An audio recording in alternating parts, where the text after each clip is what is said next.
السلام عليكم. انا حياة، العمر ديالي 28 سنه. كبرت وتربيت نقدر نقول في واحد العائله مفككه.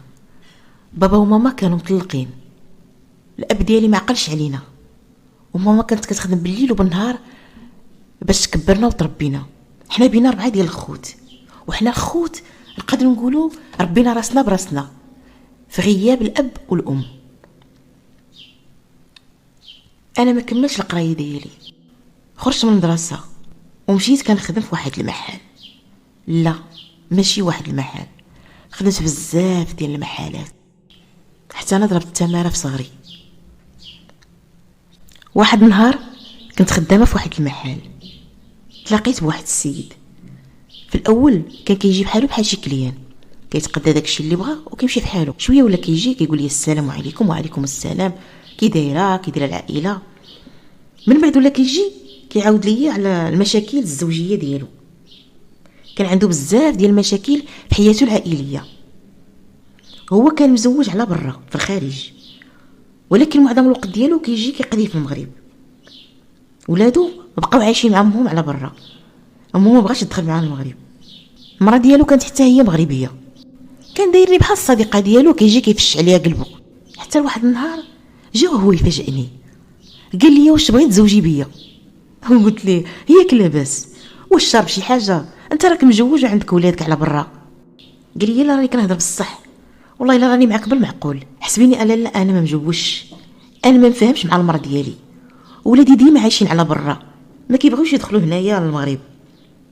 معظم الوقت كنقدر ندوزو في المغرب.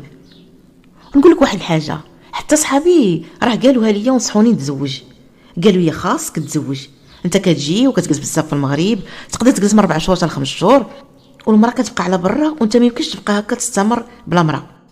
قلت لهم الا بغيتوني نتزوج على الاقل راني خصني نتزوج مراه كنعرفها. فكرت مزيان، ما لقيتش احسن منك.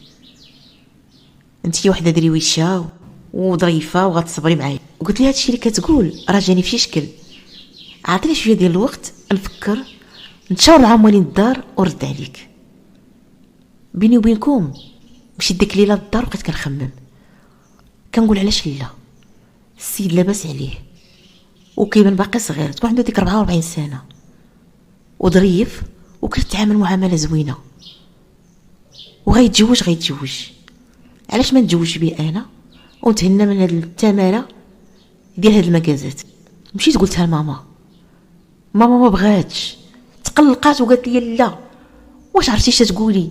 انت راه باقا صغيره والسيد راه كبر منك، وعاد زيدها بالمشاكل، وهاد المشاكل ما غاداش تقدري عليها نتيا. بقيت عليها حتى قنعتها بزاف باش تقنعت ليا. اما الوالد واخا ما كانش مسوق لينا، وصلوا الخبر ما بغاش، ما عجبوش الحال. في الاخير الوالد وافق، اما باقي ديال العائله لا خوالي لا عمامي لا حتى واحد ما كان موافق، حتى واحد ما بغاش داك الزواج. وكان خصنا ندير واحد النهار ديال الخطوبه. مشيت عند خوالي رغبتهم باش يجيو يحضروا معايا. ما درنا شي حاجه كبيره، ولاو جاو خوالي وحضروا ليا، درنا واحد الحفله غير صغيره بيناتنا. داك السيد ارتحيت ليه بزاف وعودني على بزاف ديال الامور. بغيت نقول لكم بحال الا حسيت بحال نعاود ليا التربيه. المهم بقينا عامين وحنا مخطوبين، حيت كان عنده واحد المشكل، هو ديال المراه ديالو ما يمكنش تعطيه الموافقه، وما خصهاش عاوتاني في واحد الجهه اخرى ما خصهاش تعرف بانه هو تزوج. تيقول بانه فيطلب منها الموافقه باش يتزوج، مادام هي ما بغاش تدخل معاه للبلاد، وهو تيجي كيبقى واحد المده طويله هنايا وما يمكنش يبقى بلا مراه. ناضت كرهات ولادو فيه، منعات عليه يشوف الدراري، ودات لي واحد المشاكل اللي هي كبيره، وقال بقيت مده كبيره وما بقيتش تزوجت عاد باش حاولت نولي نشوف ولادي على الاقل. من بعد دبر على واحد شهاده ديال العزوبه، انا ما عرفتش كيفاش دار ليها، ولكن كيقول عنده شي صاحبو كيعرف شي مقدم هو جابها ليه وتزوجنا. دابا انا وياه مزوجين شي عام، ولكن غير تزوجنا قال لي واحد الشرط اللي ضرني بزاف في خاطري. قال لي شوفي، الا بغيتينا نبقاو مزوجين ما تولديش وما تحاوليش تولدي، حيت انا راي الا ولدتي ما عنديش كيفاش ندير نحطو في الحاله المدنيه، ما عنديش الحق ندير حاله مدنيه، وما غيكونش شي طريقه باش غادي نثبت الابوه ديالو. ضرني بزاف هذا الشرط، حيت انا فاش تزوجت بيه بغيت نستقر وبغيت ندير وليدات، بغيت تكون عندي عائله، وتزوجت بيه باش نعيش في واحد المستوى اللي هو شويه ماشي بحال كيما عشنا حنا مع دارنا. ودابا كيفاجئني بهذا الشرط، كيقول لي الا الولاد ديري جميع الاحتياطات ديالك باش ما تولديش. ومن بعد واحد 6 شهور لقيت راسي حامله، واخا كنت ناخذ الاحتياطات ديالي كامله، اللي وقع. صراحه فرحت، قلت نقولها لي على الله وعسى يكون بدل رايه، وقلتها ليه. قال لي شوف يا لاله، نهار الاول راني شرطتها عليك، ودابا حتى الا كنتي حامله نحيدوه. صدمني، قال لي غنقلبوا كيفاش نديرو باش نحيدوه. مشينا على الطبيبه الاولى، قالت لنا لا ما يمكنش ليا نحيدو على حساب الدين. بدات كدير التلفازه وكتعيط له كتقول له اجي تشوف اجي تشوف. قال ليها شوف لاله، انا ما عندي ما نشوف، انا ما بغيتوش. مشينا عند الطبيبه الثانيه حتى هي ما بغاتش تحيدو لينا، ولينا مشينا عند واحد الطبيبه اخرى، هذه قالت لنا نحيدو. لقينا عندها بزاف ديال البنات اللي باقيين كاع ما مزوجات، بنات عزبات، وكدير لهم كورطاج.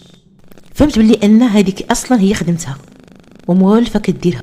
في المره الاخرى باش كنا غادي عندها الطبيبه هذه، قلت له عافاك ما تبقاش تقول قدام الطبيبه راك ما باغيش، راه باش كتقول هكاك راك كتحرجني بزاف، خليني نقول لهم انا اللي ما بغيتوش.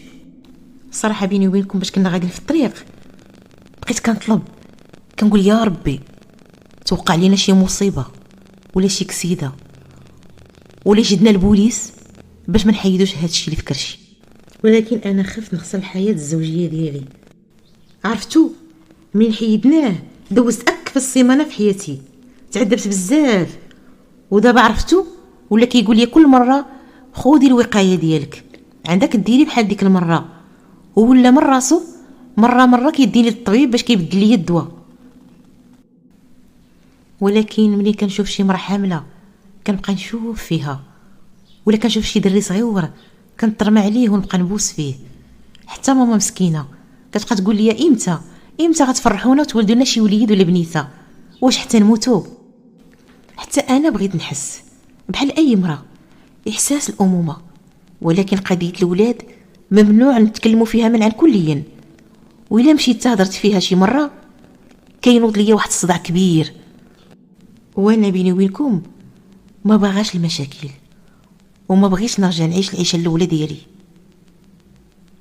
واحد الحاجه كيديرها معايا نسيت ما قلتهاش لكم، الا جات مراتو المغرب خاصني انا يغبر ليا الاثار، ما بقاش ندور في ديك الدار حتى تمشي، حيت انا وياه كنا عايشين في نفس الدار اللي كان كيعيش فيها هو مراتو ملي كانوا كيجيو المغرب. وحتى واحد ما عارفنا راه حنا مزوجين، لا جيران لا عائله. خاصني نخوي ليها الدار حتى تمشي، حيت هي ما عارفه والو، حتى واحد في العائله ديالو ما عارفه مزوج، حتى الجيران ديالو ما عارفين والو.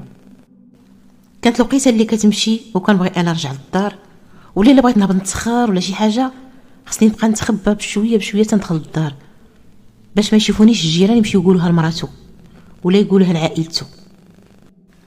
ممنوع نخرجوا انا وياه بجوج، ممنوع نخرجوا نتقداو انا وياه، ممنوع نخرجوا نتمشاو، ممنوع نخرجوا نجلسوا في شي بلاصه انا وياه بجوج، وممنوع نبقى نتقرب منه قدام الناس ولا نشد فيه. حتى الا شافونا الجيران شي مره طالعين ولا نازلين تيقول لهم ادير الاخت ديالي. بعض المرات كنبقى نفكر مع راسي كنقول اش هاد العيشه عايشه مع هذا الراجل، وكنرجع كنتفكر المشاكل اللي كنت عايشاها مع بابا وماما. هاد المشاكل هي اللي كتخليني نصبر وما نرجعش ندير معاه هو الصداع. هو كيتهلا فيا بزاف، الا مرت يديني السبيطار يشري لي الدواء، كيصرف عليا اللي بغيتها كيجيبها ليا، وانا كنت محتاجه لهذا الشيء في حياتي. بعض المرات الناس كيسولوني علاش ما ولدتيش، كنقول لهم ما كتابش الولاد، ومني كيسوليني واش لاباس مزيان كنقول لهم مزيان. قلت للناس راه مطلق، وقلت لهم راه كانت عنده شركه في الخارج ولكن دار فايض ودابا عنده 10 الشوماج وما بقاش بغى اوروبا ودخل المغرب. نتوما شنو بان لكم في هذه القصه؟ انا كنفكر حاليا نطلب الطلاق لاننا عييت.